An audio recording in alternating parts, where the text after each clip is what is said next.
Okay, I am happy actually to be on this session and to be moderator of this session right now in this time. Just to say that we are at session which is named as Recovery of Ukraine's Science and Innovation After the Fossil Fuel War. We do this in the frame of Science Summit at United Nations General Assembly 77. And today we have really very high level and high knowledge speakers. We will listen for them very carefully, and we will try to figure out what to do in Ukraine and worldwide to recover our Ukrainian science. But actually, before we go, what I want to do, I want all of us actually to make a minute of silence just to memorize victims of the war, of the Russian war against Ukraine. Among these victims, there are many actually Ukrainian scientists, young and experienced, and we want to remember all of them. So please, 1 minute of silence.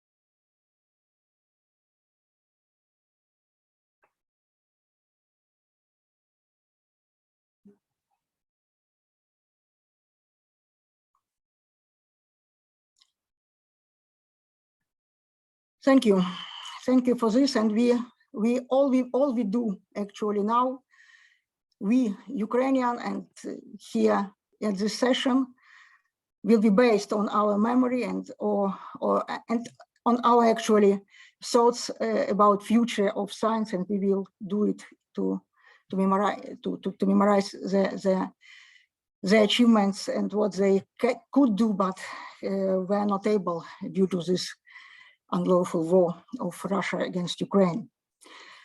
So just to maybe to present myself as a moderator, I'm Svitlana Krakovska, and I work in Ukrainian Hydrometeorological Institute.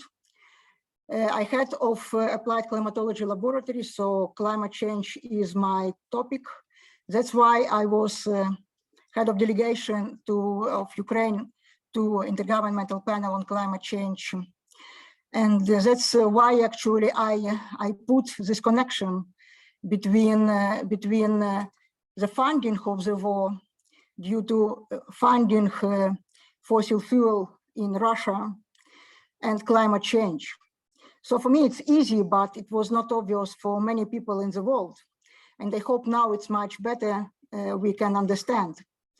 Just to say that this session at United Nations devoted to sustainable development goals, and this sustainable development we cannot achieve without peace, of course, in the world, and we need to tackle many other crises, including climate change. So here we have really distinguished speakers, and I'm really very happy that we have with us our member of parliament, Yulia Ovchynnykova. Please, I really happy you can be with us and present our parliament at this level and speak on science in Ukraine or at the level of parliament. So please, Yulia, you have the floor. Yes, Svitlana, dear colleagues, thank you very much for invitation and for the possibility. Greeting from Bosnia. We're here on the electional mission from Parliamentary Assembly of Council of Europe. And I'll try to cooperate and to speak about this very important issues for today, dear ladies and gentlemen. It's really honor and my maybe political responsibility to raise a voice about the Ukrainian environmental and natural resources on such a distinguished international forum and on this session. And before 24 February, and Ukraine consistently took steps towards sustainable development. And today, when the world is discussing excellence of science, future of research and innovations, green transitions and healthy environmental, a huge ecocide has been happening in Ukraine.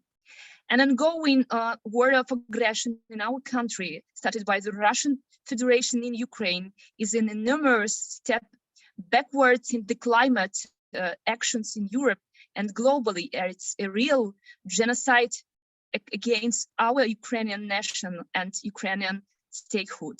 But at the same time, it's terrible war crime and irresponsible ecocides against nature and environment.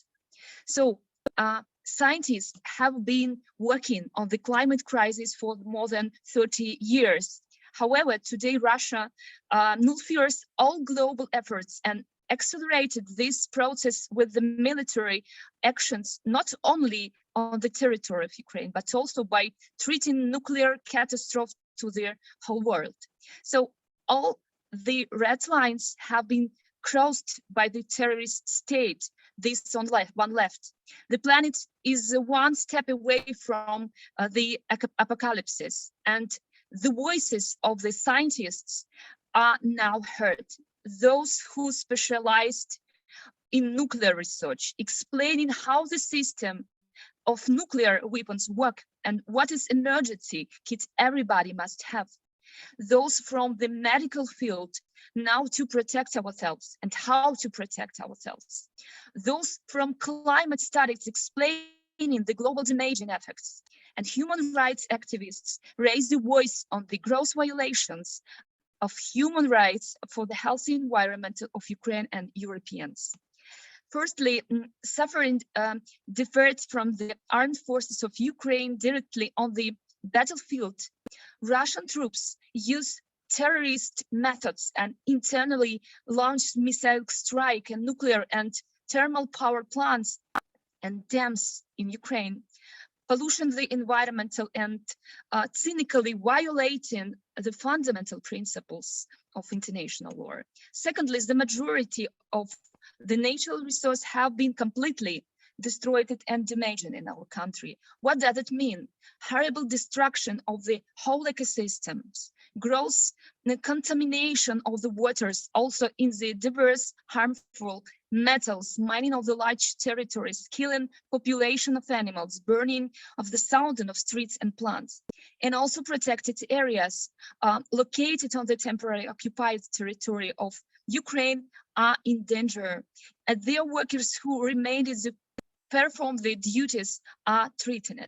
So we call to the United Nations General Assembly and other international organizations to act urgently to protect those areas as well as their workers from damage and repression.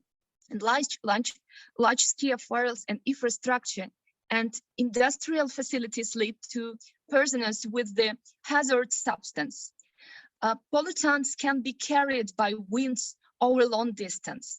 In general, hostilities of varying intensity were conducted on 3 million hectares of forest. Now the war affected 600,000 hectares. So, and the main consequence of military aggression for forestry fires, contamination with explorers' objects and damage the premises and equipment. So on September 20, the Ukrainian parliament supported the appeal to the international community with the requires for urgent establishment under the International Organization of a Special Body for Environmental Monitoring, ensuring its operation in Ukraine and verifying Russian environmental crimes already recorded by the Ukrainian authorities. And also Ukrainian parliament supported the statement on the aggression of the Russian Federation in the areas of the Black and Azov Seas and the Kerch Strait. With these statements, Ukraine appeared to condemn the aggression of the Russian Federation in the areas of Black and Azov Seas and the Kerch Strait, and to provide assistance to Ukraine as the victim of aggression. And the realization, of course, in the nihilist right to the self-defense.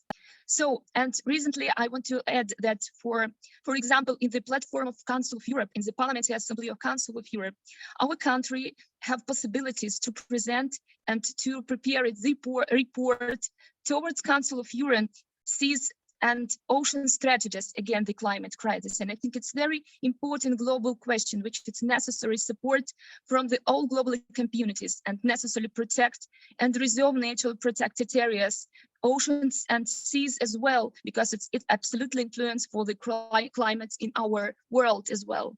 Of course, we say the special state about this situation in Black and Azov Seas of Ukraine and about this ecocide which is happening in our country.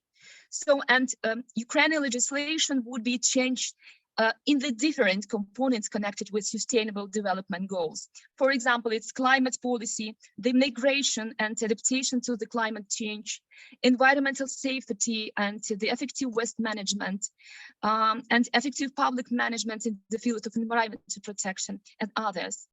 And for example, the government is preparing draft law on the strategy of the low carbon development of Ukraine for the period to 2050 and law of the Ukrainian climate fund. As I hope that nearest time we have the support and adopt the draft law of the territories of Emerald Network.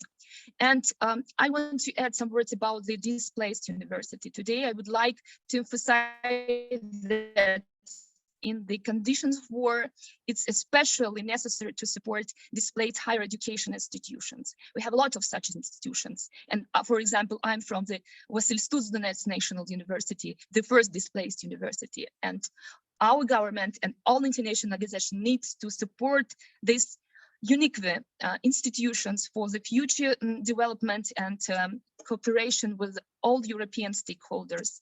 And after all, in conclusion, I call to the United Nations governing bodies and countries members to take all possible urgent action to help the Ukrainian ecosystem and to prevent further damage and develop a separate package for the environmental and dedicate the Tyrian acts as well as in the recovery package, we would ask you to include special support for restoring of the marine environment.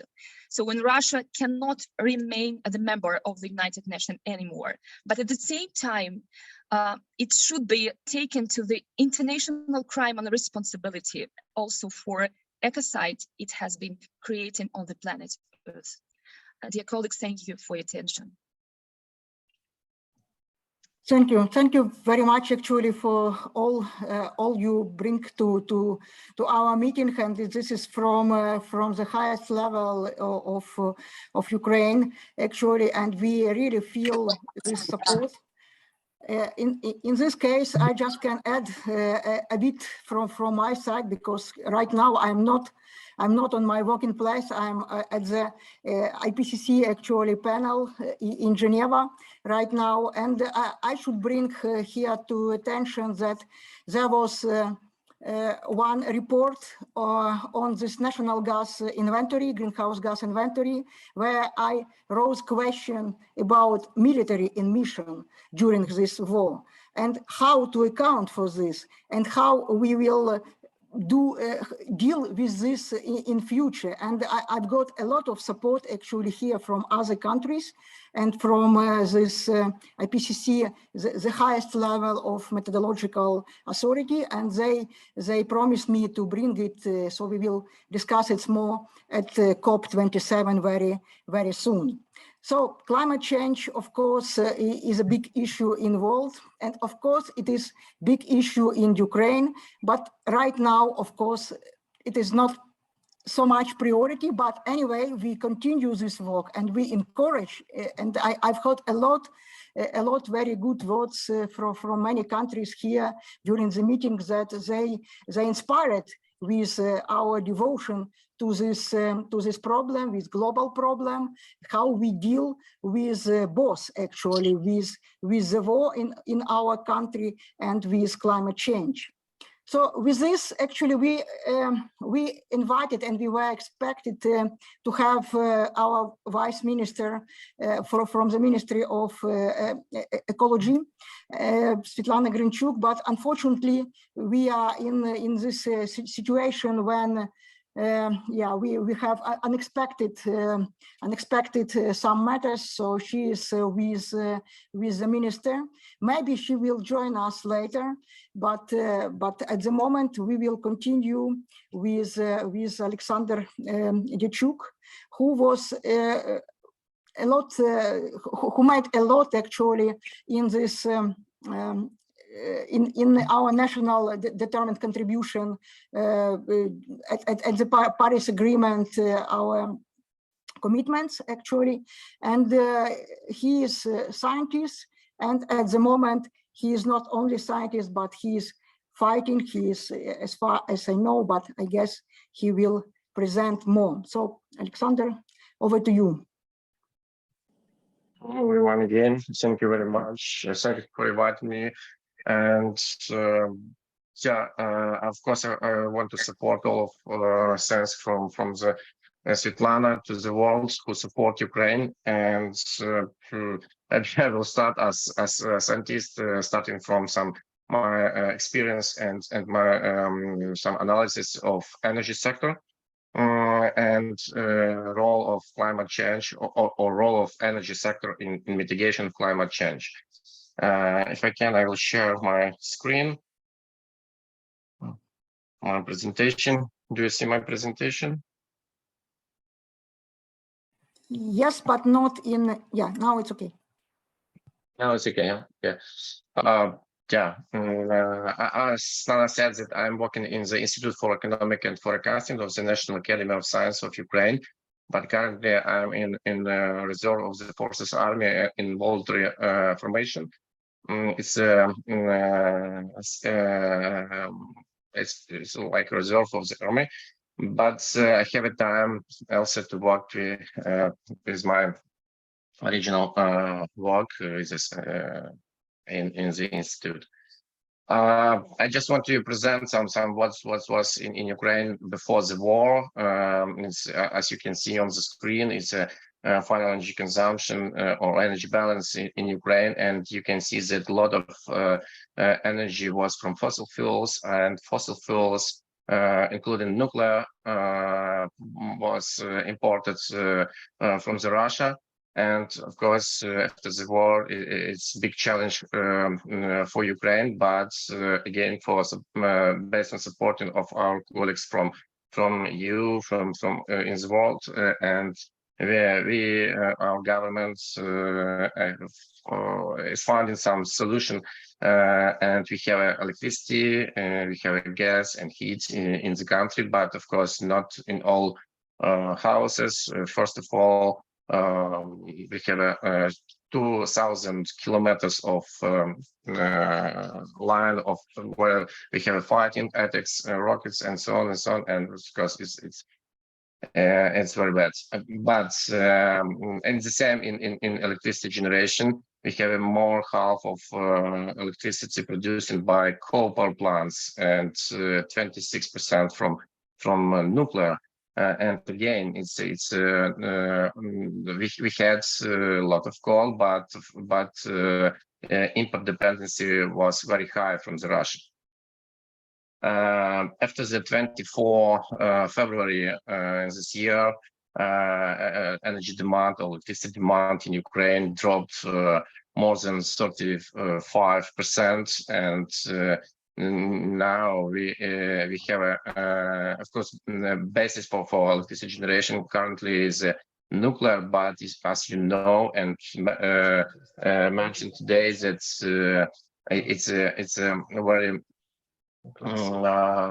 very dangerous currently generation, because Russian is providing attacks to Zaporizhzhia, to Pivdенно-Ukrainsk to different nuclear power plants in Ukraine. We have 4 power plants and around 14 gigawatts of nuclear, and it's too much. And of course, another issue is the climate change. For Ukraine, it's also one of the topic of issues. And as you can see on these screens, I used my from Ukrainian scientific data, and climate change is very crucial point for Ukraine, and it will be play crucial role on energy, of course, and of course on economy, on civil society. But today I'm speaking on energy. And we should, and from one side, the war is of course it's a topic for Ukraine, but we also need to understand that Ukraine will win. I hope very soon, and we should have a recovery plan which will help us to decrease or stop import dependency in energy, and also should help to the world to mitigate climate change. And in the institute, we worked on this maybe around 15 years. We developed different models, mathematical optimization models. One of this is Times Ukraine model, optimization energy system model. And based on this, we provided and providing a lot of our studies how to decrease, reduce energy emissions in Ukraine with economically, of course, benefits, social benefits, and climate change benefits. And as Svitlana said, that we last our work was relating with supporting of Ministry of Environment of government to develop updated national determining contribution to the Paris Agreement, NDC. We also developed low emission development strategy 2050, which published on UNFCCC website, and a lot of different strategic plans like energy efficiency action plan and so on. And now we are working on how to Ukraine can achieve net zero emission in 2060, 2050. 2060 now indicated in our law, but as you know, Ukraine currently from February of this year is a candidate to EU, so we should have the same targets in climate change too, in energy and so on, and will be in line with all European people and countries. So we developed scenarios how Ukraine can achieve net zero emission based on our based on domestic sources. For example, it's as example scenario how it's energy consumption for electricity production, energy consumption by power plants for electricity production, and you can see that we can reduce not only electricity production, of course, cover all demand of electricity in Ukraine, but also phase out fossil fuels till 2030 or 2035, next 10-15 years. And it's also one of the topic of our Ukraine recovery plan that should be based on clean, green, and acceptable technology for Ukraine, so we can reduce fossil fuels from and to have a for example, power system which can produce based on domestic sources. It's of course renewable sources. But in the Ukraine, we have another view and maybe in the world, it's maybe one of solution can be also nuclear energy. So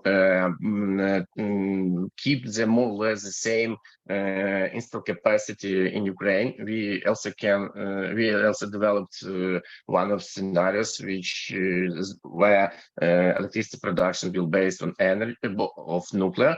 But this nuclear, of course, should be much safety compared to existing level, and of course it will be cooperation not with Russia in nuclear fuels production, but with our European, American partners. And also we can use domestic sources like bioenergy, solar, wind, and hydro. But hydro energy based on projection of climate change in Ukraine, it's cannot be a good solution for Ukraine, because you know that it's level of rivers and so on is very variable, and in the future can be much less compared to existing level. And the same for building sector, for example, commercial sector. As example, we can switch to electricity and heat, which we will produce based on clean energy, carbon-free energy, and also using synthetic and bioenergy sources or technologies. For residential sector, very important to thermomodernization process and to installation, and it's I can say that this task or actions more or less very comparable with European goals and so on.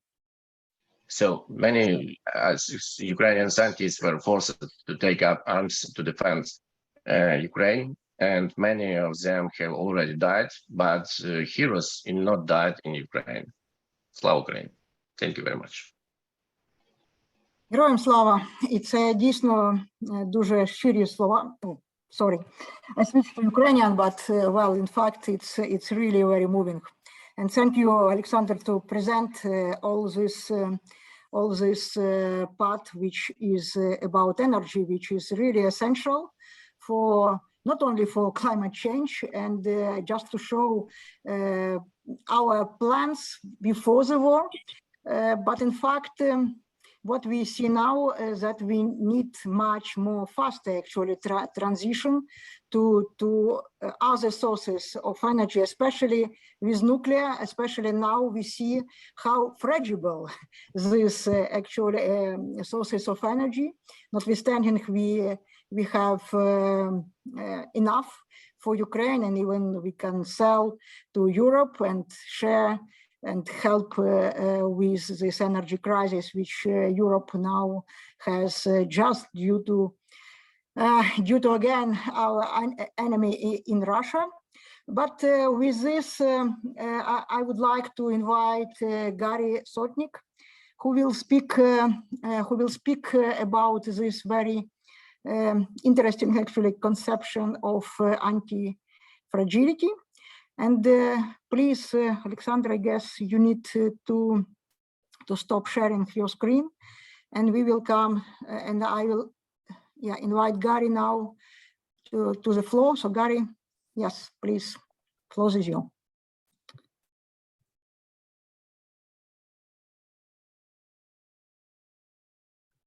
But we cannot hear you if you already speaking.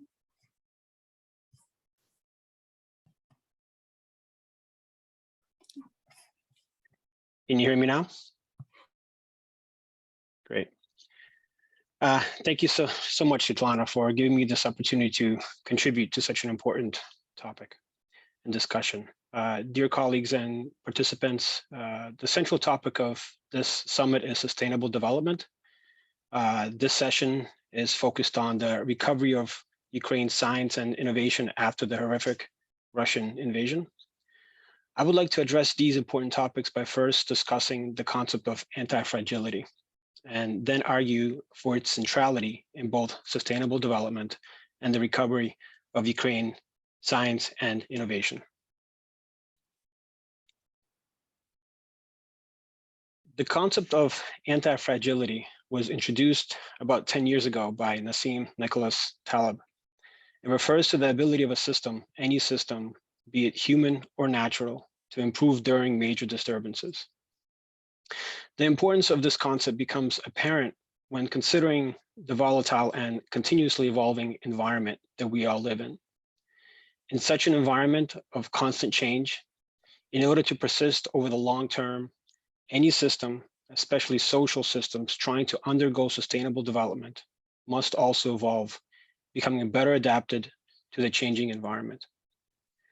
Antifragility, therefore, refers to the robustness of a system's adaptive capacity during major disturbances. As Taleb pointed out, antifragility is not the same as system resilience, which is the ability of a system to maintain the most essential functions during a major disturbance. A system only maintaining its essential functions is unlikely to remain resilient throughout a series of major disturbances or a single prolonged disturbance. Therefore, any system developing sustainably must be more than resilient.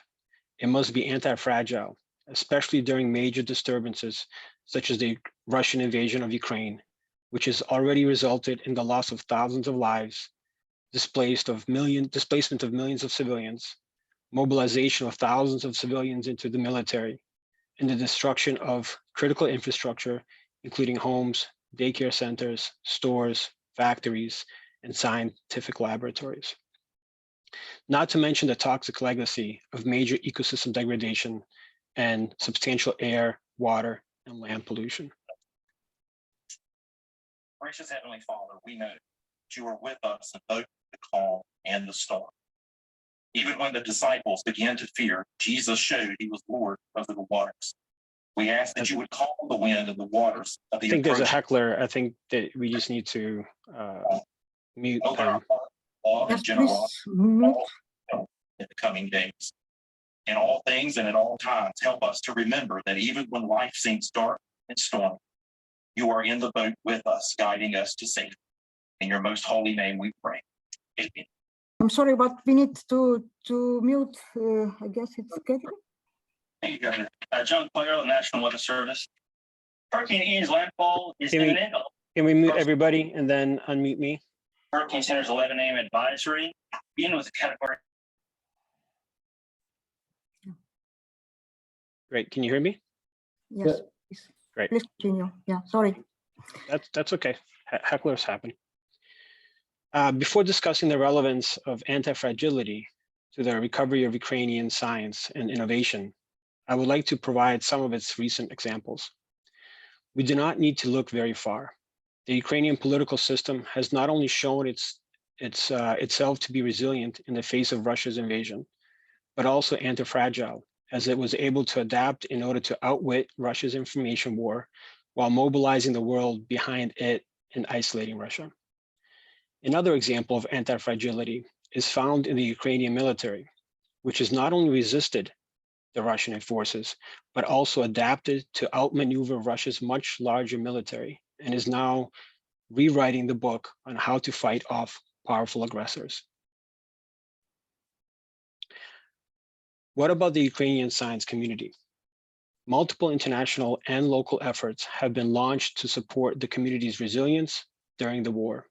There have been international bottom-up efforts, such as Science for Ukraine, which has done a great job creating a new platform for helping Ukrainian academics find positions abroad. There have also been international top-down efforts, such as those coordinated by the US, Polish, Ukrainian, and other academies of sciences, which have developed new research funding programs for projects involving Ukrainian scientists inside Ukraine and abroad.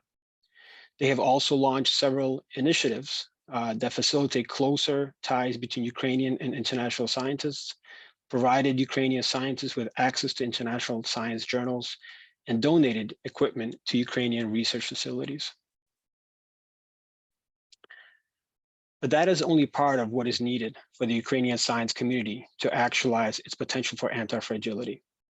The community needs much more international support to move beyond mere resilience and become anti-fragile. Even more importantly, the Ukrainian science community needs to take steps to confront the Russian invasion like the political and military counterparts have. Ukrainian scientists must confront the invasion not as civilians, but as scientists helping Ukrainian civilians, government, and military, and not after the end of the invasion, which unfortunately could last for years, but right now during their invasion.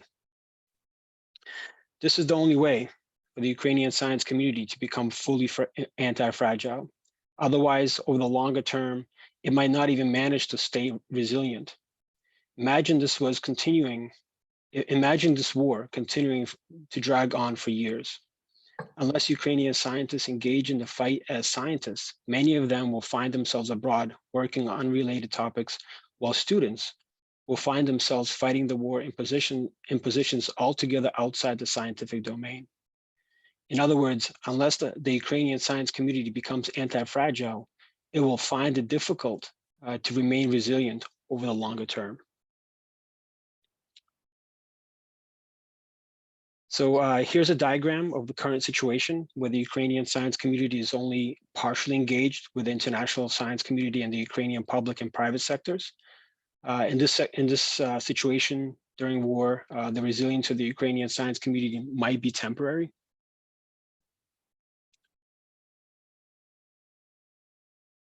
Oh, I'm sorry. And here's a situation where the Ukrainian science community can be anti-fragile, and it must, in order for it to be so, it must be fully engaged with both the international science community and Ukrainian public and private sectors. Many Ukrainian scientists are, actually, let me go back. Sorry about that. Many Ukrainian scientists are already supporting the Ukrainian people, government, and military in resisting and fighting off the Russian invasion. An example are the computer scientists who are creating new apps that are helping Ukrainian civilians and military during the occupation, which is demonstrating the discipline's ability to adapt. Such ability to adapt during, not after, a disturbance is the primary source of antifragility in both human and natural systems. For the entire Ukrainian science community to actualize its antifragility, it must take steps to mobilize against the Russian invasion. This is not unprecedented. In response to the challenges of World War II, scientists mobilized and as a result developed electronic computers, game theory, flu vaccines, blood plasma transfusion, mass production of penicillin, radar technology, skin grafts, advanced trauma treatments, and other critical inventions. And so, in other words, in response to the question, how to promote the anti-fragility of the Ukrainian science community, the answer is, it is by helping Ukrainian scientists help Ukraine. This would also increase the anti-fragility of the Ukrainian government and military, support the resilience of the Ukrainian people, and overall help Ukraine to pursue its sustainable development goals over the long term. Thank you very much for your attention. Thank you, Garry. And actually, it's really, I would say, encouraging for us to take this theory and make it true in this situation in Ukraine. And just let me use this opportunity to thank to many scientists abroad who propose positions for Ukrainian scientists. And in fact, in some time, it just helped to save them life, especially for scientists from our east and south part. And it's really very valuable. But we are looking forward to survive and to become better actually in this situation, to use this situation to really be not only resilient, but to develop our Ukrainian science. And we have very good basis for this.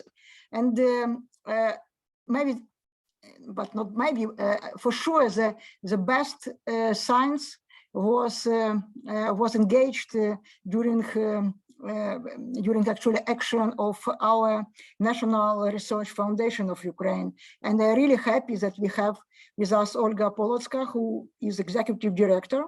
And I hope she can now present her thoughts how to develop it from this perspective of National Foundation for Science in Ukraine. So Olga. Yeah.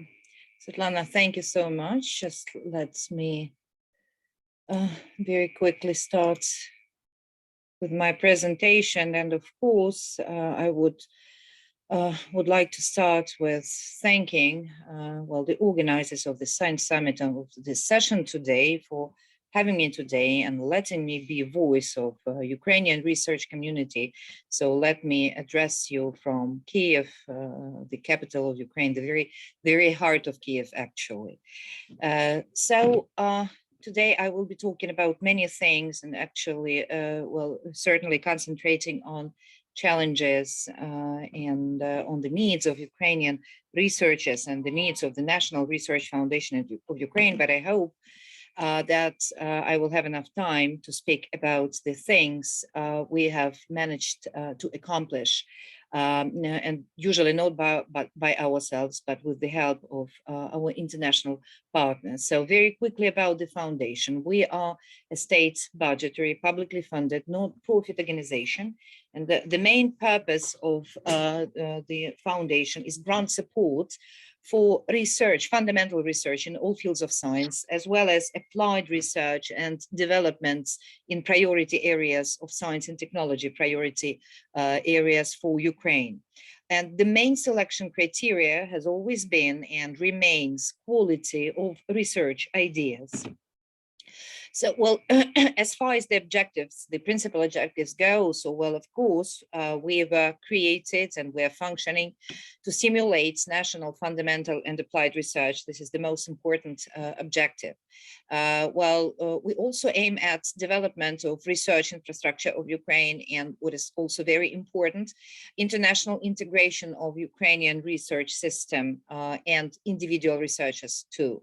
So, well, we also have always, and I hope we will in the future, support projects by early career researchers, because this is also one of the priorities of the foundation and of the state. And well, another important, the last but not the least, is popularization of science and achievements of Ukrainian researchers. So let me share some statistical information. So, well, the foundation actually launched its first 2 calls in 2020, which happened just, well, not a very long time ago.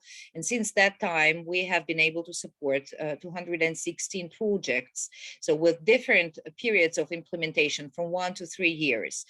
So far, only 103, less than 50%, have been completed. Just, well, the rest have not been completed because the war broke out. Then in 2021, we launched another call and completed our selection procedures. And actually, we had 57 winning proposals with a 2-year implementation period, but again, they haven't even started their realization. So, well, again, speaking about just, well, these figures, of course, we always should concentrate on individual researchers. And so far, we have been able to support over 3,000 Ukrainian researchers. So, well, a substantial part of which is early career researchers. So, well, one of the achievements I would also like to share with you is that the salary of PIs and leading researchers in our project has reached over 2,000 euro per month, which is a very competitive salary in the Ukrainian perspective. Then, actually, you can have a look at the budgets of our calls. So, well, you know, we are very proud of these budgets, though, of course, so, well, when sharing this information with my European colleagues, so the sums do not sound that astounding, but for Ukraine, this is really a breakthrough in the reform of financing research.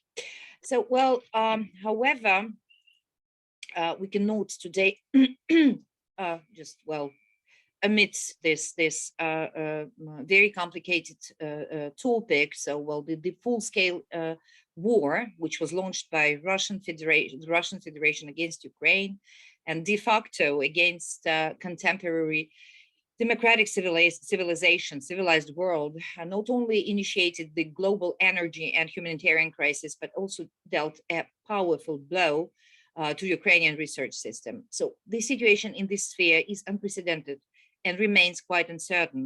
I will just then give some explanations a little bit later. And of course, it requires new solutions because nobody had any ready-made solutions when the war broke out.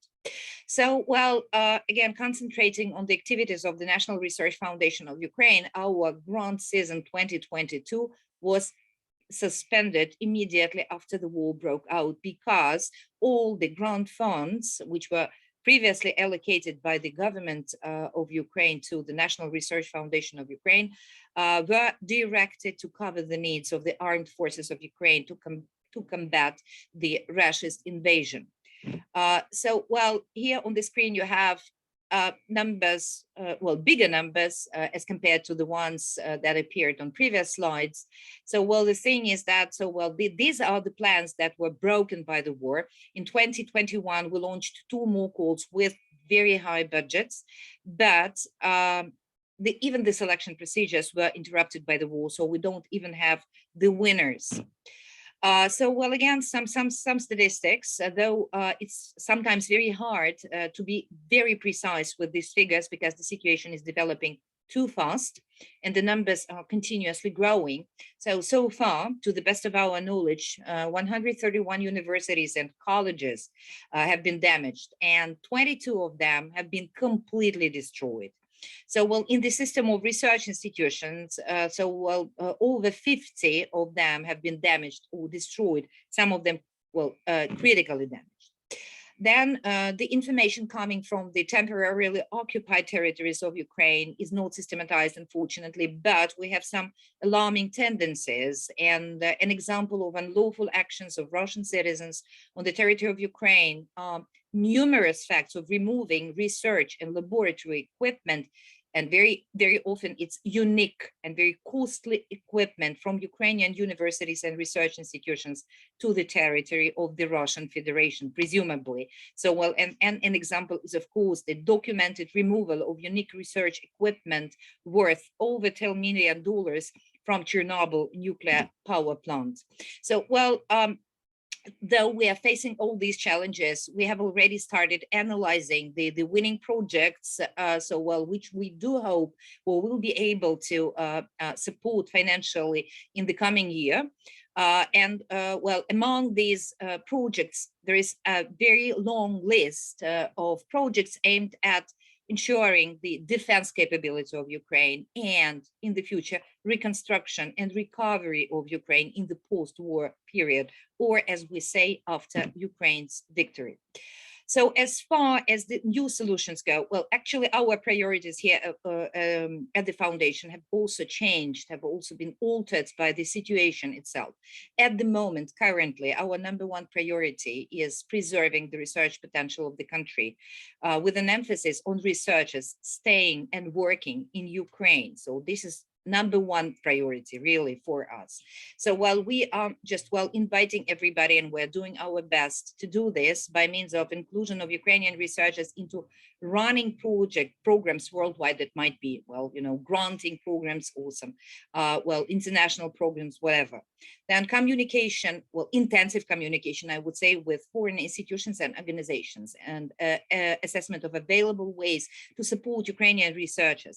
So it's very important to be able to consult someone who is a professional in Ukraine to be able to provide with some good advice on designing programs of research. Then looking for additional sources of funding.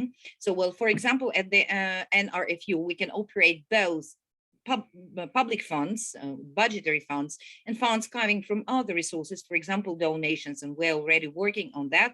We'll have achieved some preliminary results, I would say. Then launching collaborations internationally, for example, launching bilateral or multilateral calls. It's also a very good opportunity to help Ukrainian researchers. And here at the foundation, we have already developed a fundraising strategy for our foundation, not for the foundation, but for our projects.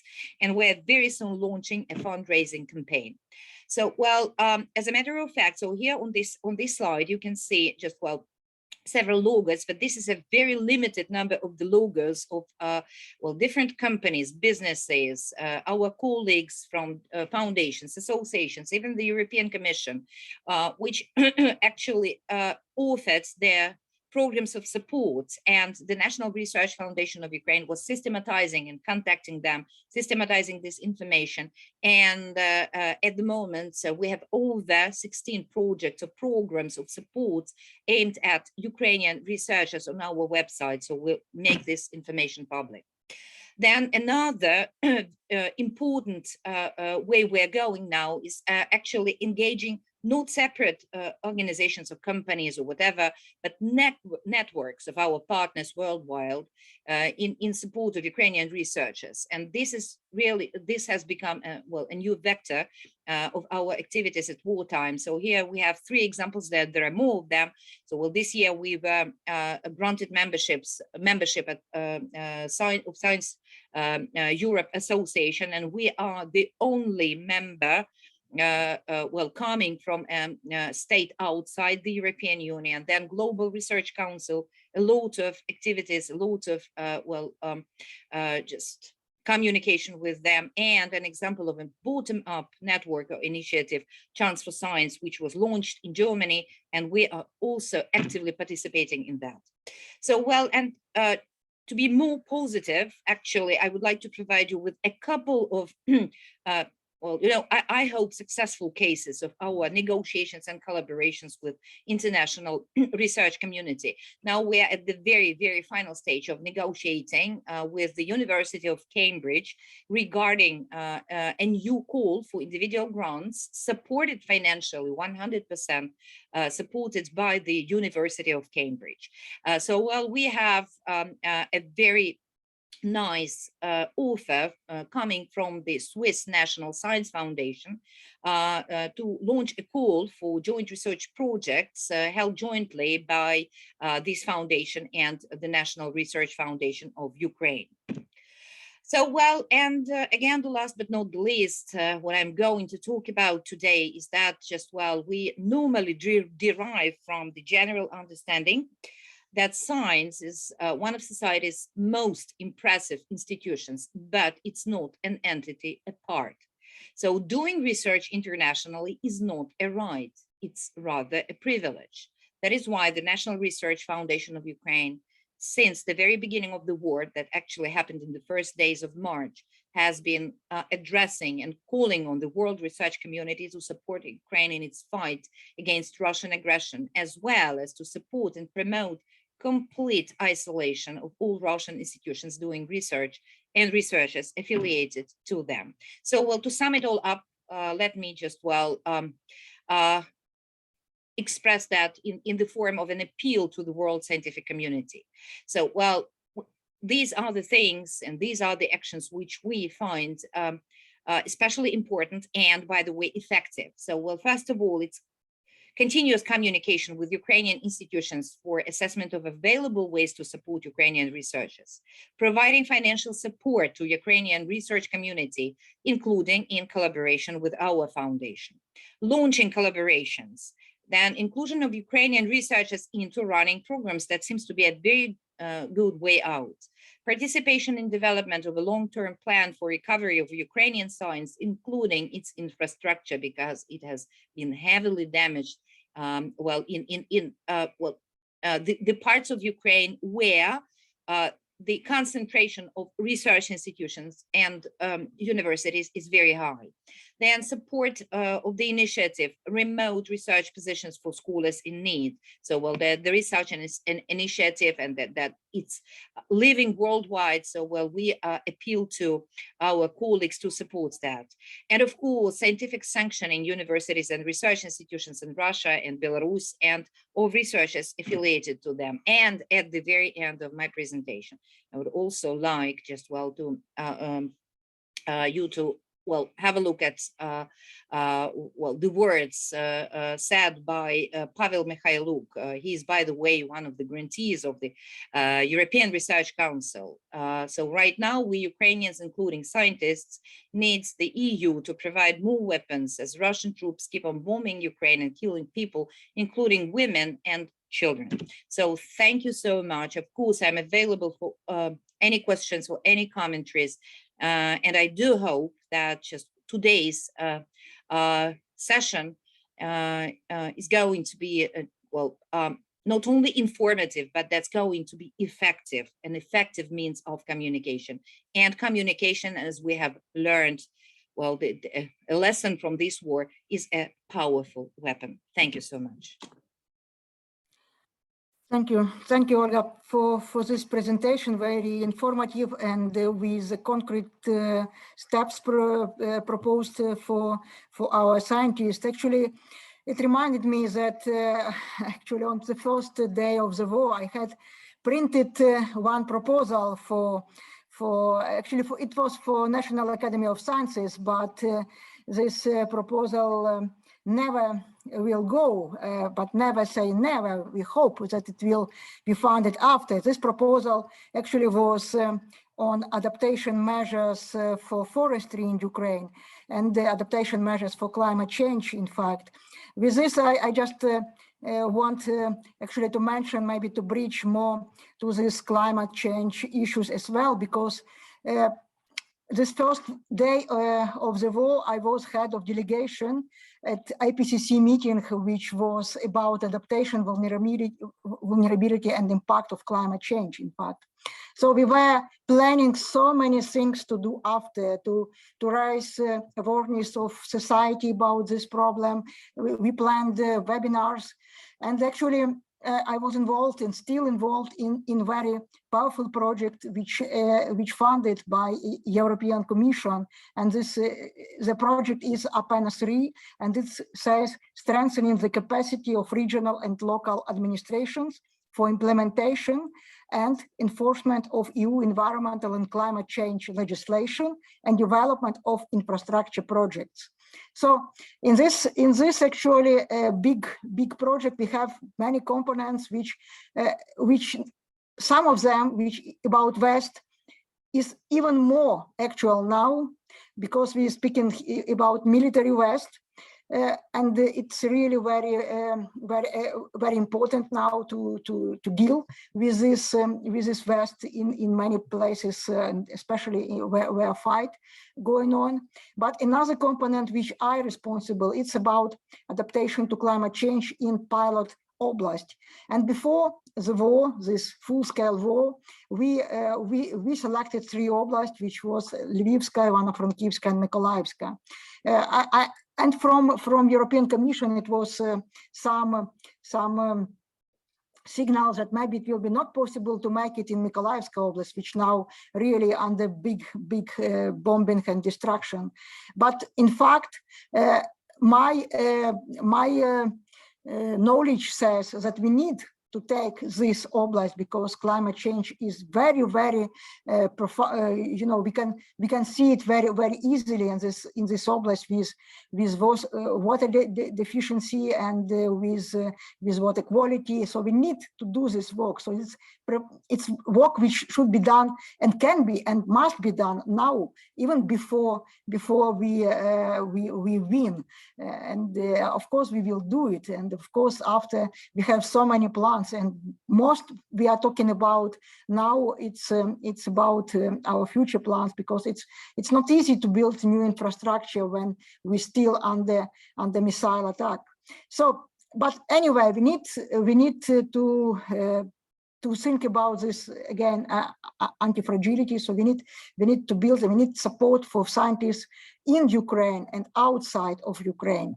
So with this, I want actually to go further, and we will be speaking about to continue to speak actually about science and moreover about open science and sorry, I want to invite Oleksandr Berezko, who is president of Eurodoc right now, and who is associate professor at Lviv Polytechnic National University, to speak, and I hope he can do it now. Hi, Svitlana. Hi, all. Can you hear me? Yes, yes. Thanks a lot for having me, and it's a great honor for me and for Eurodoc to be presented at such a high-level event. So let me share my screen. Can you see this? Can you see my screen? Yes, Yes, okay. So as Svitlana said, my name is Oleksandr Berezko. I am president of Eurodoc and associated professor at Lviv Polytechnic National University, Ukraine. Today, I will be speaking about open science as a possible second chance for Ukraine, and also about Eurodoc Task Force Ukraine and the ideas we have on how to assist, how to help Ukrainian academia and research system in times of war. So let me introduce Eurodoc briefly. So Eurodoc, which stands for European Council of Doctoral Candidates and Junior Researchers, is a grassroots federation of national associations of early career researchers in Europe. Eurodoc was established in 2002 and is based in Brussels. It actually represents doctoral candidates and junior researchers and engages with all major stakeholders in research and innovation in Europe. Currently, Eurodoc has 26 members from 24 European countries. So you can imagine that that's a huge federation. Ukraine has been a proud member of Eurodoc since 2014. And Yulia Ovchynnykova, member of parliament who was speaking earlier, was one of delegates to Eurodoc in previous years. So the main topics we identify for Eurodoc, we have identified for early career researchers, career development, especially for non-EU academic labor market, the rise of open science. Early career researchers need to understand and know what to do with it, and the rise in mental health issues that we are seeing in academia, especially among doctoral candidates and postdoctoral researchers. And of course, it's very relevant to Ukraine now. Okay, so today, one of previous speakers, Garry Sotnik, was speaking about antifragility aspect of Ukrainian academia. So, in my point of view, Yuriy,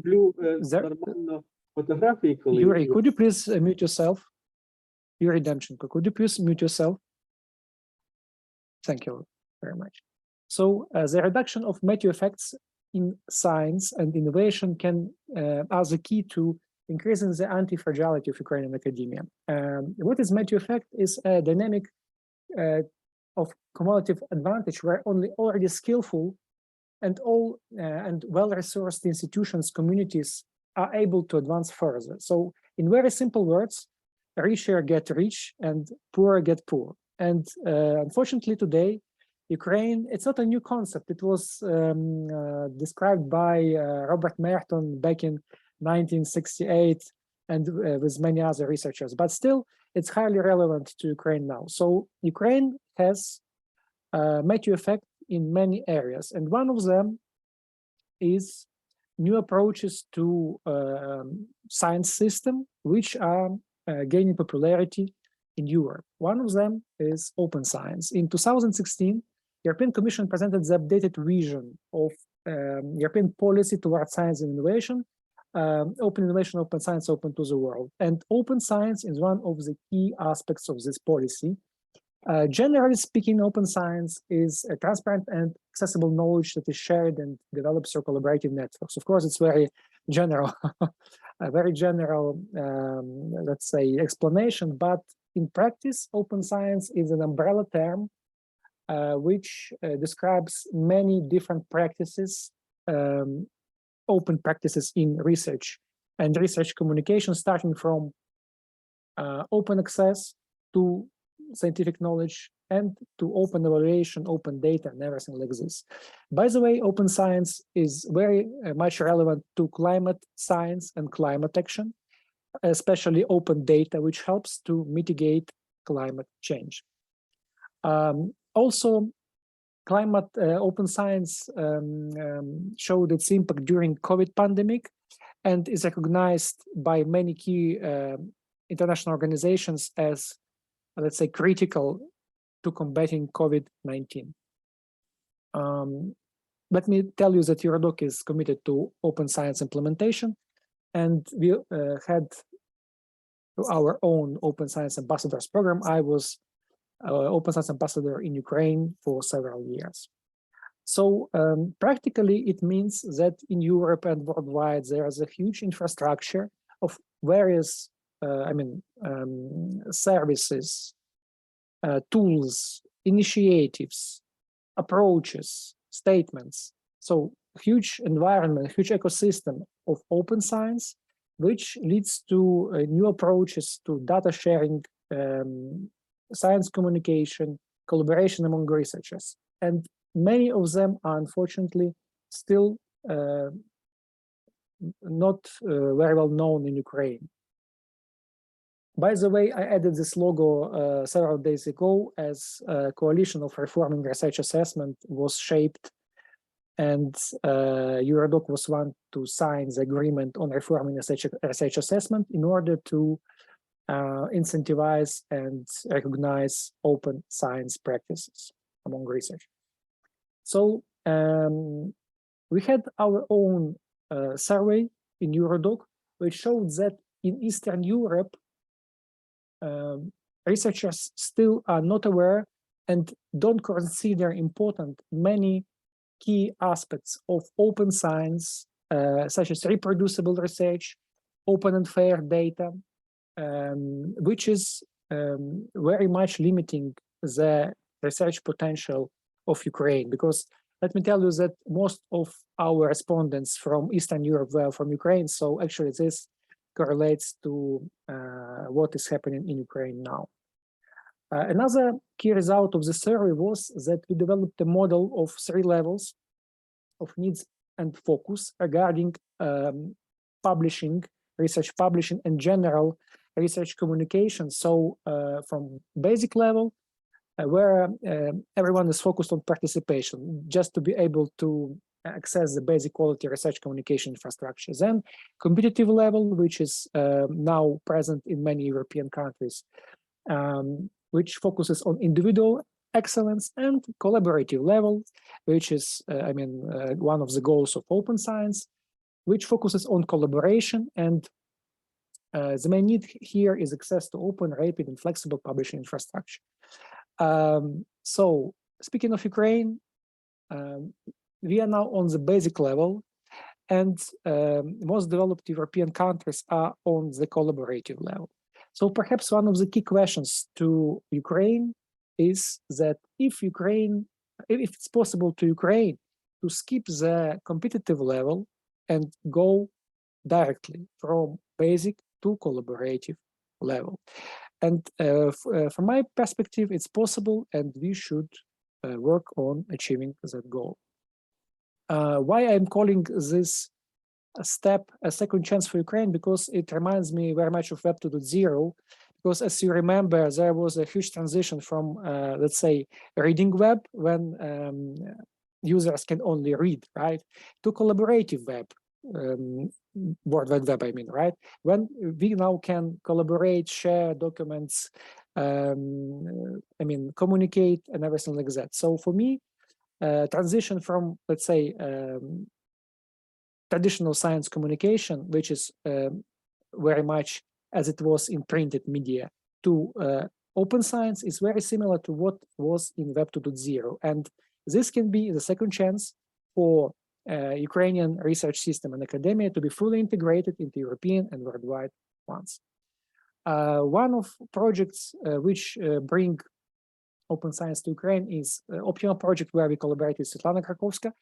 I will not be speaking much about that. Let me just stress that we specifically focus on open science, climate action here, because we explain open science and examples of climate action. And also we are focused on Ukrainian displaced universities.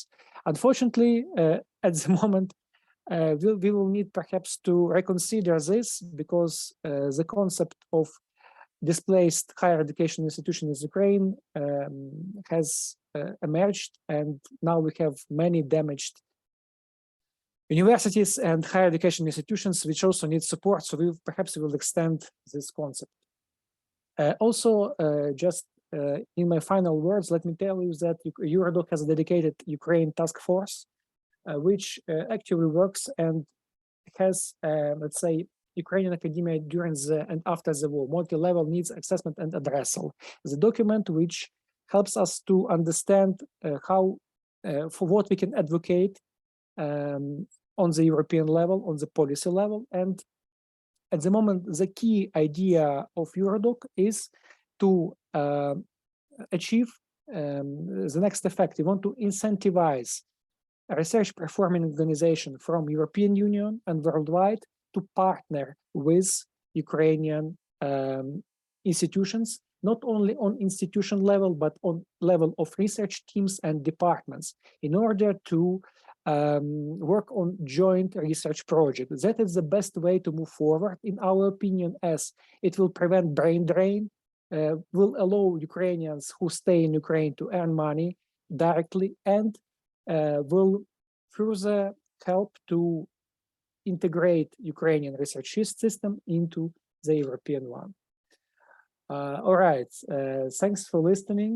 That's all from my side at the moment. You're more than welcome to get in contact with me after the presentation. And of course, any questions or comments from your side are welcome. Thanks a lot for attention.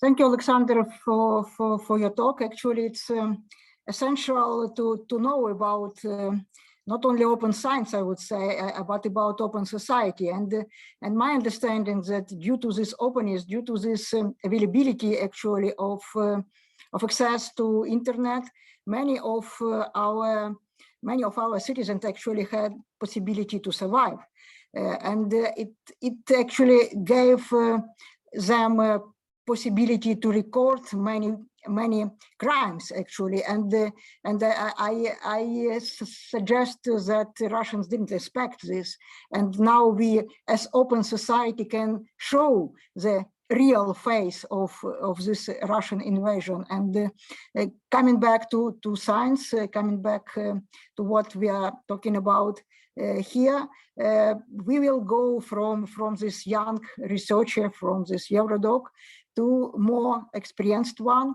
I want to invite to present his thoughts how to help us Ukrainian scientists to develop Bohdan Oryshkevich, and he is the founder of Shape the Sciences. So we will listen for his wisdom. Bohdan? Yes, can you hear me? Yes, we can hear you.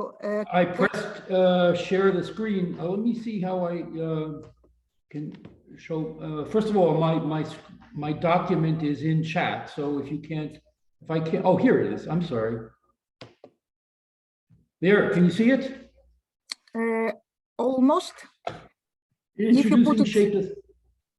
Introducing Shape the Sciences. Do you see that? Yeah, we see, but if you put it in presentation mode, it will be better. Presentation mode, where do I put that?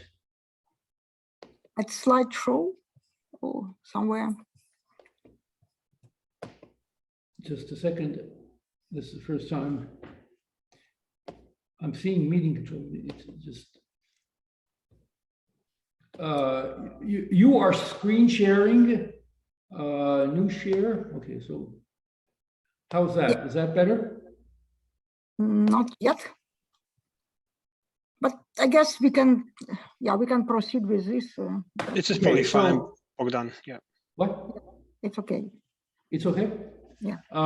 Okay, so this is just a calling card, and I've left my coordinates, and I would be glad to speak with anybody at length about what we have done. Я можу все вияснити також українською мовою, хоч я американець. І Я хочу почати, I want to begin in an optimistic matter. And so I wanted to first kind of highlight very briefly 3 remarkable survivors of war, 2 of them in Ukraine. One of them is Roald Hoffman, who grew up 20 kilometers from where my father was born and lived. And he went on, he immigrated as a refugee. His father died in the Holocaust. He was actually murdered, not through concentration camps, but because of the fact that he had organized some resistance. And he came to the United States and he won a Nobel Prize in chemistry. And he's now a professor at Cornell. He's still active, even though he's 85, and he actually could be helpful even.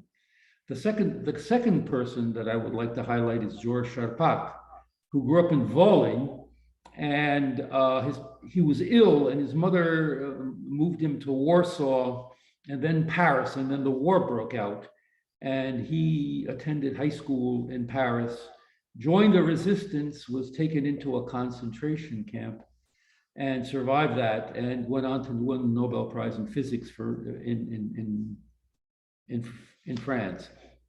Now, the third remarkable man is, and this is a potential partner for Ukraine in several different dimensions, is David Moynina Senge, and he is the current Minister of Education in Sierra Leone.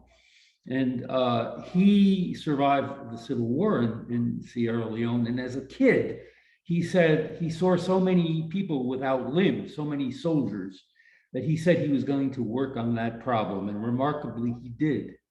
He went to the World College of Nordic College in Norway, and then he went on to Harvard and got a PhD at MIT in prosthetic devices and to produce them cheaply and in Sierra Leone. He is now the Minister of Education for High School and Innovations in that country. And I see him as a potential partner.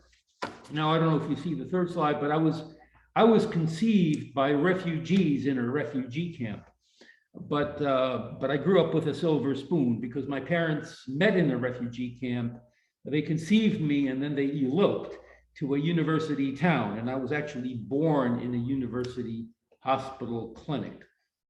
So Bohdan, may I just say that we see only the first slide. So can you? Oh, I'm sorry. Okay, I'm sorry. All right, now you see that, right? Yeah. So I'm so old that my green card is green. Was green. They're not green anymore. I'm sorry. I realized I had to move those ones. And so I grew up in a Ukrainian-speaking environment.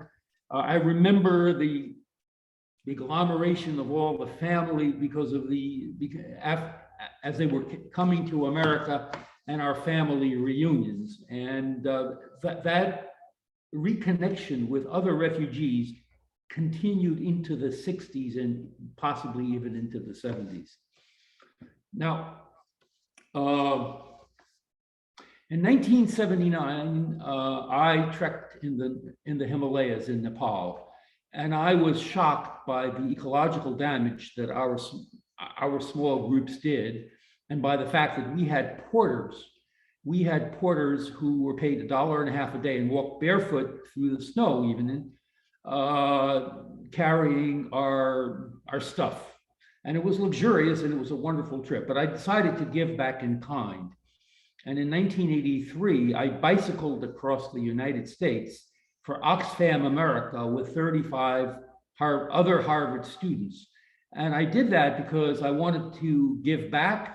I also wanted to deal with commemorate the Ukrainian famine of 1933, but I also wanted to learn how to work with young, talented people.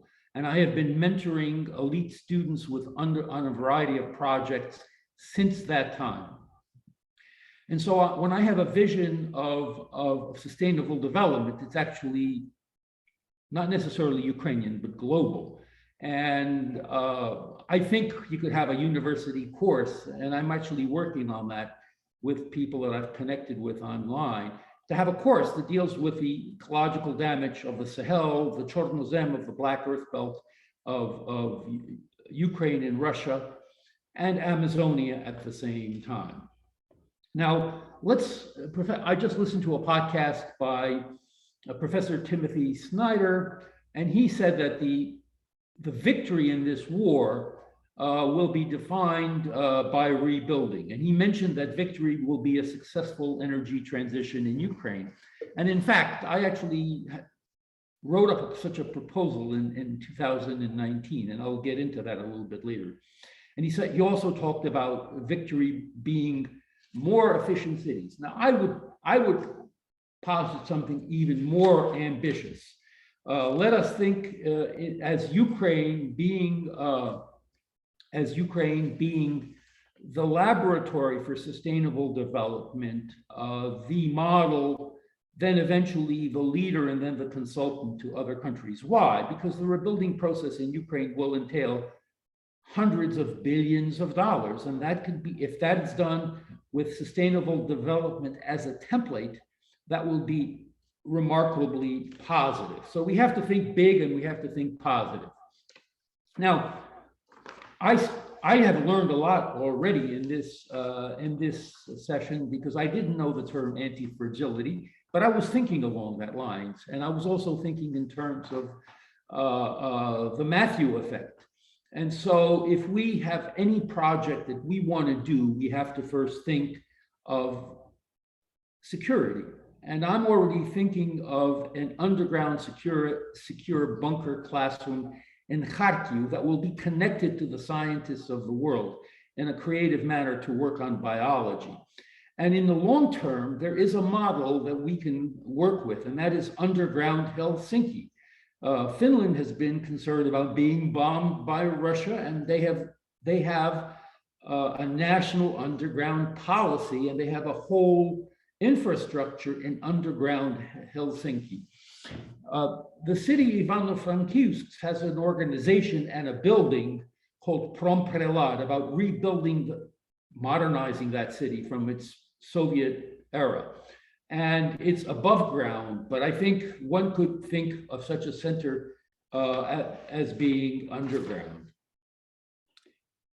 Now, I began my work with Ukrainian students in 1991, and I have enabled 61 Ukrainian students to earn full four-year American college scholarships. That resulted in $13.5 million in scholarships to every Ivy League school, Stanford, Duke, MIT, etc. And it resulted in $23 billion of constructive activity, but only $5 billion of that was in Ukraine. And I can explain that. We have had multiple science PhDs from Harvard, MIT, Penn, Rockefeller, Washington, but the academic results were terrific, but the ultimate results were not very good. And only one student ever gave one lecture in Ukraine. So it shows you that education abroad, even at the best universities, does not produce the desired results. One thing that one has to talk about is the hard lessons of educating Ukrainian talent abroad. And this doesn't include only my program or our students. And I would like to, I'm a great European football fan. And Johan Cruyff once said, and he built the Barcelona brand and team, and he said, football is played with your brains and the feet are there only to help. And if you look at the Barcelona Football Academy, it is the best academy in the world. And players want to play there and go to school there from all over the world.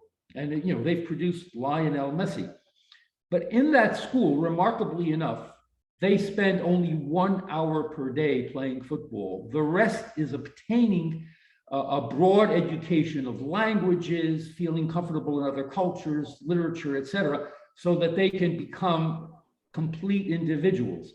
And so if we're thinking about scientists and especially students abroad, we have to think with reference to specific skills that go beyond learning the content. So collaboration, communication, critical thinking, creativity, and building confidence in groups is very important, especially if we want those students to remain relevant to Ukraine. I also have written up this concept in Ukrainian for a later discussion. Now, I anticipated Greta Thunberg, and the reason why I anticipated, not because I'm brilliant, but I had a wonderful conversation with a young Ukrainian student, a girl from a village school, and I had a conversation with Skype, and she talked about her interest in robots, and I learned so much from her. And so I was interested in sustainable development and climate change because I had lived through Hurricane Sandy in New York City. And so when Greta Thunberg came around, I started following her from her very first week. And she tells us to follow the sciences. But the reality is that her generation has not only to follow the sciences, but it has to learn the sciences and then shape them. So it has to master and shape the sciences. And that's the purpose of our organization, is to take some of the most talented students from all over the world, and there's a way to find them, and I know how to find them, and I know how to get them scholarships, and I know how to educate them using open science as a term, so that we can create a global brain trust to address climate change. And for that, the urban location or the urban model will be New York City, and there's an opportunity to do that. And Ukraine will be the national laboratory. Now, there are people who actually have stated the same thing. There's a team at Oxford University said that Greta's generation has to do more than just follow the sciences and do street demonstrations. They have to actually learn and shape them. And there's a Ukrainian Canadian professor at MIT who says that sciences should serve in the service to society. Now, we have several beachhead projects. I happen to be a clinical immunologist. I have long-standing experience in pandemics because I lived through the AIDS pandemic, and I actually foresaw it. And there is now a new open science model for developing vaccines, which I want to create a youth movement in. And that's one of the reasons I want that bunker in Kharkiv, because I'm ready to begin on that. But I originally began with renewable energy because I realized by 2018-19, because of that student with robotics, that Ukraine had to develop a renewable energy industry, and solar panels are actually considered a form of robotics. So I made that connection. And so there's a way of, I would call it anti-fragility in this situation as a beachhead project that could work. But I'm thinking globally also because of oceanography and soil, air, and water science. If you think of all the damage that's being done to the Ukrainian environment, Ukraine will have to rehabilitate its Chernivtsi, tragically enough. But we can go on that. Now, there are a variety of open science resources today, and all I am doing is synergizing them into one cohesive program. And so there are courses, textbooks, journals, you have Zoom, you have all of this available, and all you have to do is connect with it.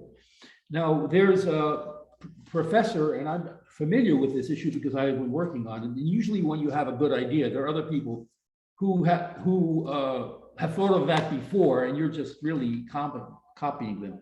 But there is Ruchir Agarwal at the International Monetary Fund, and he has written extensively about international mathematical Olympiad winners, and he's followed them and tracked them.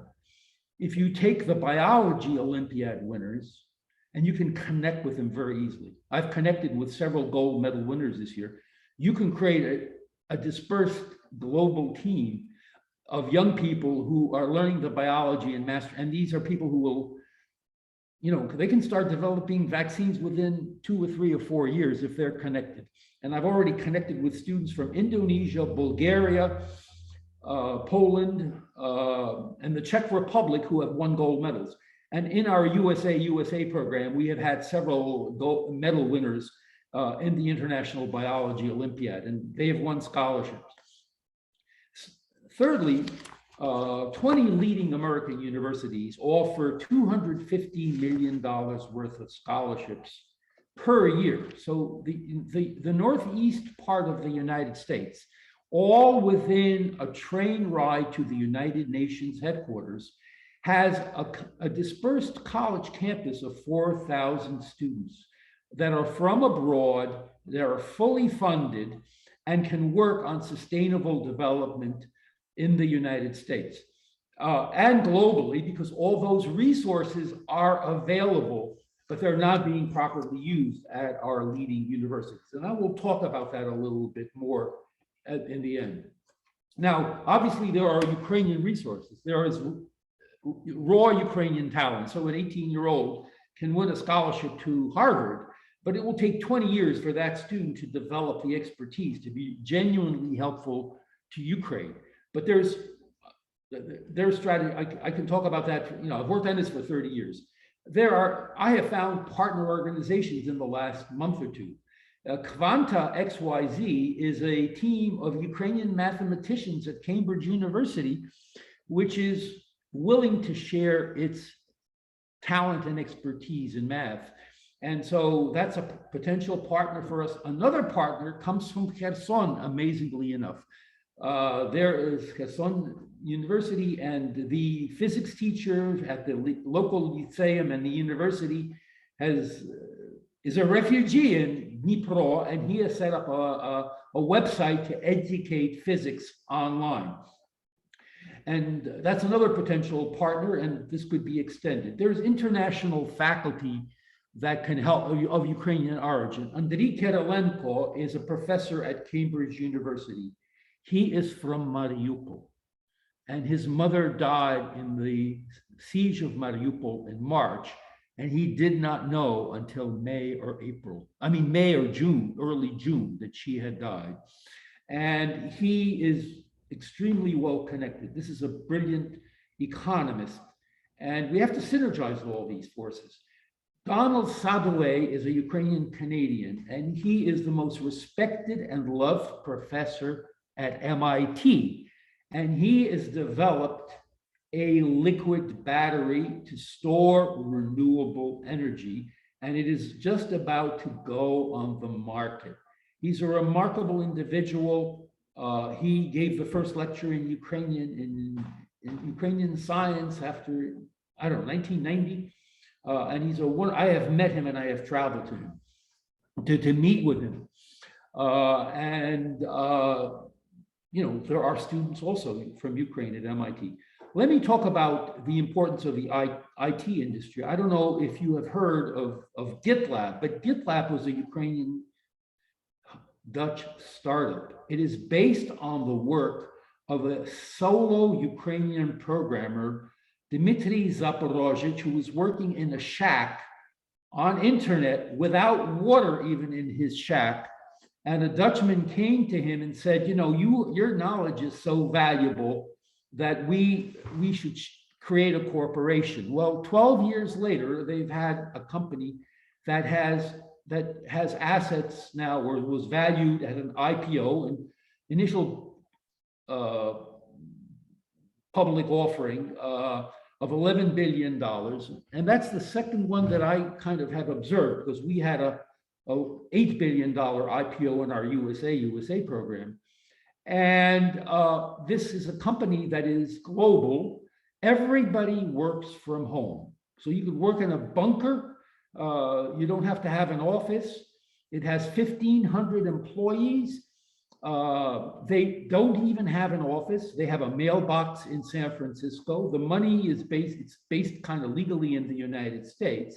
But the tragedy of this company is that of the 1,500 employees, only fewer than 10 are based in Ukraine. So this is created by a Ukrainian who wants to live in Kharkiv, who is living in Kharkiv, but it does not have any Ukrainian employees. But this is a company also that services all the leading North American universities. And it would be a terrific partner in terms of mobilizing those 20 universities that I mentioned for the benefit of Ukraine. And now, this is the last slide. Ukraine obviously will need external money and will need external skills. It will have to leverage its own assets. In other words, leveraging is a simple financial maneuver. where you use a small amount of money to control a much larger sum of money. And so Ukrainians have to become very good at this. And there are organizations that will help this. Candid is, I don't know why it's called Candid. It used to be called the Foundation Center, but it changed its name to Candid. And it takes people with ideas and projects and matches them with people who want to donate money. And I can tell you that people are ready to give money, especially if there's a synergy of sustainable development and rebuilding Ukraine. Global Giving is another organization. I know less about it because I've never used its services, but it creates global platforms for projects that it adopts. But ultimately, the most important one is Governor's Island. I have actually talked to these people, to this group in 2020, and they are looking for a program like Shape the Sciences to work with the United Nations and to meet in New York City about addressing global climate change. And that's where my idea for having New York City being the laboratory, the urban laboratory, and Ukraine being the national laboratory for sustainable development. We can become partners with them with relatively small effort and money because we can produce the talent. I know how to do it. I've been doing it for 30 years. And then there's EDX. Let me say, EDX is the platform for education, remote education, founded by Harvard and MIT. They sold this EDX to a company called, I think 2U or IT company for $800 million. They have, I doubt whether they spent more than $100 million to develop EDX. They have $700 million of idle money that they have to spend on a similar objective. And I can't think of a better thing to spend money on in terms of the global planet than sustainable development, with Ukraine being part of that. And all one has to do is give them the ideas. It's much easier to raise money in the United States for noble projects than to actually spend that money, because that is more difficult. For Humanity at Yale University is a fundraising effort that has raised $7 billion for humanity. Now, I can't think of a better project than sustainable development and climate change, but Yale doesn't know how to do that. It has to be enticed into projects. They'll spend $500 million building a building for humanity if we don't come to them. All right, thank you very much. And if there are any questions, I would love to answer them and continue the conversation. Thank you, Bohdan. Actually, yeah, it's so encouraging. We were listening to your wisdom. We understand that you have this big experience during your life, and it's really very convincing that it's possible to gain this support in different ways, actually, and financial support, and this like capacity building. So this advice from you and those actually your platform you established, this Shape the Sciences. Well, if you can just maybe stop to share your screen, and meanwhile I will I don't know how to do you just find I guess this button. Did I go off? Yes, okay. Now it's okay. Yeah, so thank you again. And well, with this hope actually, and with these plans, what to do, we will come to our team of 3 persons, which we will speak together. It's they call the platform Science at Risk, and I invite Kyrylo Bezkorovayny, Yuriy Khalavka, and Yulia Bezvershenko to present this platform, and I hope this platform will serve our scientists across not only in Ukraine, and will help to better do what they need. So Kyrylo. Thank you so much. Thanks so much for introduction and for giving a possibility to present this project.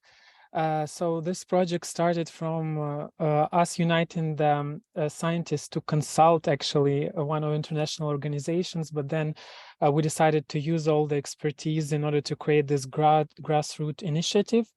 And basically there are, three of us will present today, but there are more people than us three. There are a lot of scientists, science coordinators in Ukraine that bring to the table different expertise from research to policy making to communication of science and governance and many more. So I don't need to further say anything about the destruction that was created by this aggression and war by Russia. There are many universities and science facilities in Ukraine that are destroyed. There are a lot of scientists who are displaced internally and outside of the country. Their archives and collections are being destroyed as well. So scientists from all over Ukraine, they gather the experience, the ad hoc experience on how to preserve science, how to preserve their research, take it take it abroad. And therefore, we want to collect this knowledge and use it to our benefit. So Science at Risk will be, first of all, an expert community, and we're building also an internet platform where we will collect this expertise. It will help popularize the expertise of Ukrainian scientists. It will help find international partners and donors. And we'll also use this platform to tell the stories of Ukrainian scientists who are enduring the war. Of course, this experience will be helpful to other scientists in Ukraine who are working on preserving their research, because we are planning to work together with science community on policies, on white papers and so on. We'll talk a little bit about this in a while. But also this expertise will be very helpful for all scientists in the world. Therefore, Ukraine will be this center of expertise for the whole world. This expertise can be applicable to not only to situations like war, but also to natural disasters and other disastrous situations. So I give the word to Yulia, who will present further the pillars of the platform. So our platform will consist of three main pillars, which we see as very important, both reflecting current urgent needs and forthcoming recovery of Ukraine after the war. So these are policies, database, and stories. We will go through each of these, but I want to say you that we are looking at this platform and this expertise, as Kyrylo said, as a possibility not only to help Ukrainians within the war and after it, but also to help the world to understand that all over the world, globally, science is under the risk, and there is a need to share the knowledge we gain through this existential crisis in order to be more strong together. Next slide. So about policies block, we all understand that both during the war, in order to just to be alive, to resist, to be resilient, but also taking in mind what Garry was saying about antifragility. So the moment to become stronger and to utilize science during the war for the victory and later for the recovery, for modernization, for SDGs. We understand that we need to collect both expertise on the ground, which is growing now because people gain this awful experience. They try to save their research, their institutions, but also to provide the opportunities them to help, which Bohdan was saying, to find the international resources, expertise, money, whatever, to help Ukrainians on the ground, and to show the universality of this experience. So we want to gather experts, like a network of researchers in Ukraine, in order to help them to articulate both their needs, but also to build the vision how they see their instruments, programs of urgent help should be, and how we should program for the future. We have three main blocks, like saving science at risk. It's more about urgent needs, but also understanding what should be done today in order to be helpful for tomorrow. It's reboot of science after the war, but we understand that majority of the problems within Ukrainian science were not happen at the 24th of February, or for example, at the very beginning of war in 2014. We have a gradual increase of these problems, so we need to have this very systemic view of what should be done.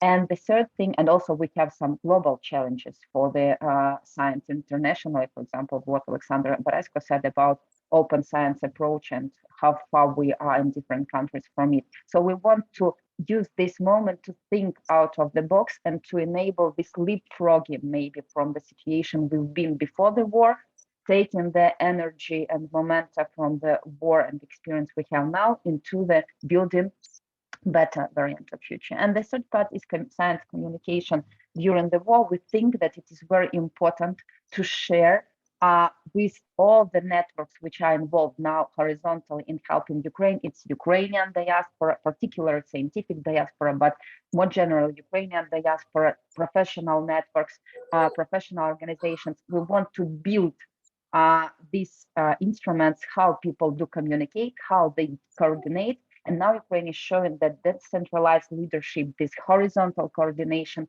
is the best way to tackle complex problems. So next slide. So we want, we now collected amount of people who are interested to be within this conversation. We have some methodology, and we have in mind that after the result of this stage will be production of white papers, but also we will have the network of experts who will be able to think further and to be useful for other initiatives. For example, like we have National Council on Recovery of Ukraine, it's national effort, or international efforts like, for example, workshop conducted by National Academy of Sciences, Engineering and Medicine of United States of America, who also need this Ukrainian input. And now we'll go to Yuriy. Yeah, I guess it's my turn. Just I'm lucky to be in improvised shelter during this air raid that is all over Ukraine now happening. So I can say a few words. And yeah, beside the policy part, we would like to create two databases. The one is basically for the infrastructure, especially research infrastructure that was damaged. And actually, this is to help, for example, to raise some fundings to rebuild it and to improve it. And this is one point. And the second point is to create a database of experts in different scientific fields that could be kind of contact points for different expertise, for example, for international organization or activists or anyone who want to get into the topic pretty fast with the help of someone who is in charge or who is in this topic. So basically, creating those two databases, we would like to settle them. We would like to have them kind of dynamically growing. So whenever there will be a help or something, or so there will be a need for help, it could be claimed through those databases. Also, there will be a web interface for such databases. So whenever experts or someone wants to contact, like journalists or someone else or foundations wants to contact someone in Ukraine, it would be very helpful instruments. And yeah, so this is about databases. And then Kyrylo will tell about the third part. Yeah, so we also want to tell stories about science which is under risk, that is destroyed, and about people who are making this science. So we already started actually, and we already have created 5 reportages which will be published on this platform. We send professional photographers and reporters on the ground.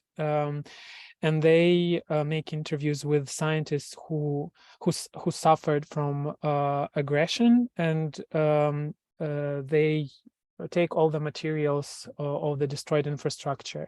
And we want to use all those materials, high-resolution photos, videos, texts, in order to communicate it further, so the voices of the scientists at risk will be heard worldwide. Of course, we also need stories to counter narratives of Russian Federation, and once again highlight the expertise of Ukrainian scientists, so it can foster new collaborations throughout the world.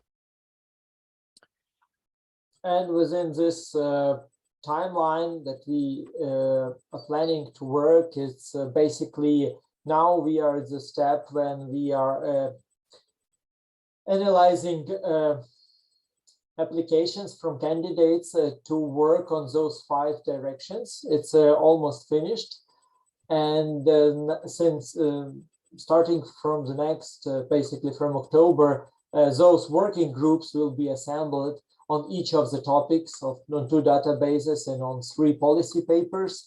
And this will also include people from abroad and from all over the world. So if there is someone from the audience who want to join specific working group or want or have something to contribute, this would be very much welcome.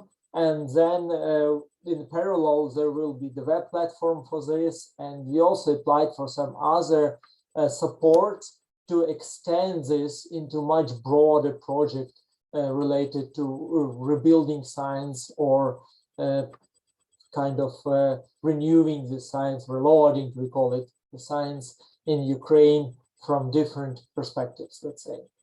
And this is supported by National Fund of Ukraine. Also, the main finances are coming from US Embassy. And of course, we have the huge and productive collaboration with Kunsht, with the media, and their experience is very much useful for us. Yeah, I just wanted also to add to the slide that we received a small grant from US Embassy, but of course it will be enough to build the platform and kickstart this project.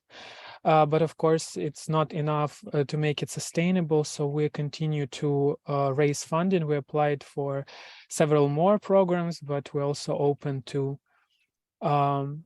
this project is open to further support. Yulia? So as Yuriy mentioned, we launched, and Kyrylo said, we launched this project with a broader picture in mind. We understand that like starting the first days of full-scale invasion of Russia to Ukraine, many people, in particular researchers or people connected with science innovation policy, started to do something in order to support individual organizations, whatever. But it is very important to do this next step and like change into more programmatic approach, having some vision in mind in order to ensure that we are sustaining Ukrainian science, we are enabling it to become stronger. So in this sense, it's very important to build institutions, to consolidate expertise. That is why we understood that this unique experience, which is now being gained by Ukrainian researchers and community, broader community, should be at some way not only collected within the project, but should have some, institution around which it is built. So we started this project, Science at Risk, having a center of excellence in mind. We understand that this experience is globally important because starting from environmental effects, food security, securing research data and archives, to researchers at risk itself, it is the situation which happens all over the world.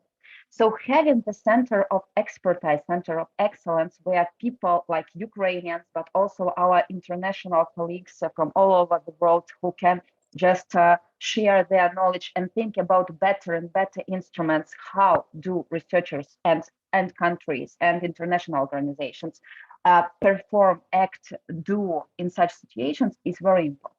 So we have this center of excellence in mind. We call it now, it is like an digital version of it, these working groups, these databases, these stories on the web platform. But we hope that one day it will be a real building where we all can meet from all over the world and think together what we can do better. So please, we are open to cooperation within all the pillars we've discussed. If you can share your expertise, you are the person who have time to dedicate, or you know people who can be useful or interested in discussing policies for science at risk, you're highly welcome. If you can become a donor, or you know who have resources, as for example, Bohdan said, in order to help in rebuilding infrastructure or supporting institutions or supporting people, we are ready to talk about, provide contacts, and think maybe a more programmatic approach. And also, please help us to spread the word about the Ukrainian researchers and within the communities who maybe do not know so much about Ukraine, but are going through the similar experiences, so that it can be valuable for them and we can build some additional relationship. And the last but not the least, which we want as a team to emphasize, we think that this event and all international organization platforms and discussions of that level should clearly state within their resolutions or appeals with which we are going to the wider community, to the world society, that the war is happening now. It is a global war with the global effect to every country, to all the world. So emphasizing that it happens, that it causes very deep effects today and for our future, is helping people to start to think about where they do not think. Sharing the points where we can collaborate is important for those who are ready to get involved. And to creating such networks or projects, real cooperation, real projects, and thinking together can help us to move faster, more effectively, and as Garry said, to become more anti-fragile, both within Ukraine, but also all over the world. Thanks. Thank you so much. You see on the slide our email. We actually, the platform is under construction, as we said. It will be under domain scienceatrisk.org, and soon very soon we'll publish it. But at this stage, you can contact via the email of our media, and we will be happy to cooperate with you on either of those three pillars. Thank you. Thank you. Thank you about for this your work and this very valuable initiative. And yes, during this your talk, actually, this air alarm sounded all over Ukraine, and it's our reality now that we need to adjust to the situation. And I know from my own experience that my ability to work is much less now. So it's really impacted me, my memory, my ability to walk, but nevertheless we need to go, and we still have this ability to walk. We want walk. We want to develop our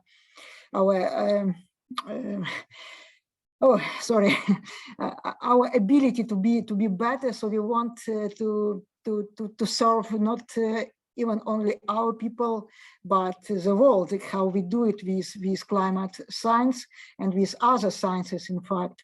And it is very, very important to have this communication aspect and to popularize science, because we need this new generation who will be interested to do this science and who could understand actually this science, because this is now a problem on many levels, that people even cannot understand very simple things, and we need scientists maybe on this higher level to make this on level of decision makers. And we started this session actually with our member of parliament who has actually PhD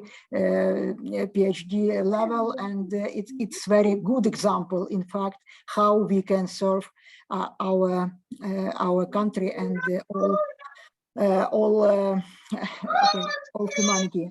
We listen for some voices, children voices, and if somebody can just mute your mic. We now at the end of our speeches. Please, Leonardo, could you please, and then Pauline, I see, open mic. If you can mute yourself. Pauline, it will be very useful for us. We are about actually to finish, but we want maybe if somebody have some questions, you can unmute and say something. Sorry,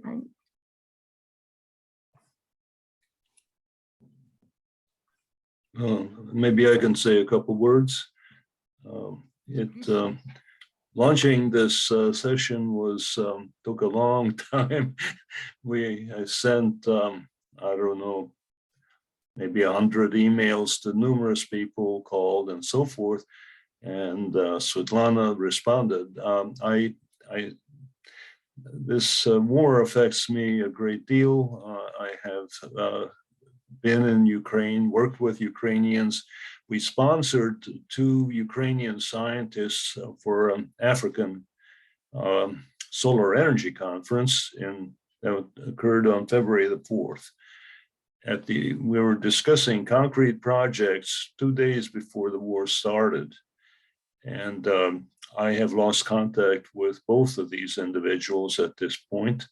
I hope they are alive, but I believe there may be a very large opportunity for Ukrainian science also to work with African scientists, and our partner organization in Africa or with Africa is ANSOL, the African Network for Solar Energy.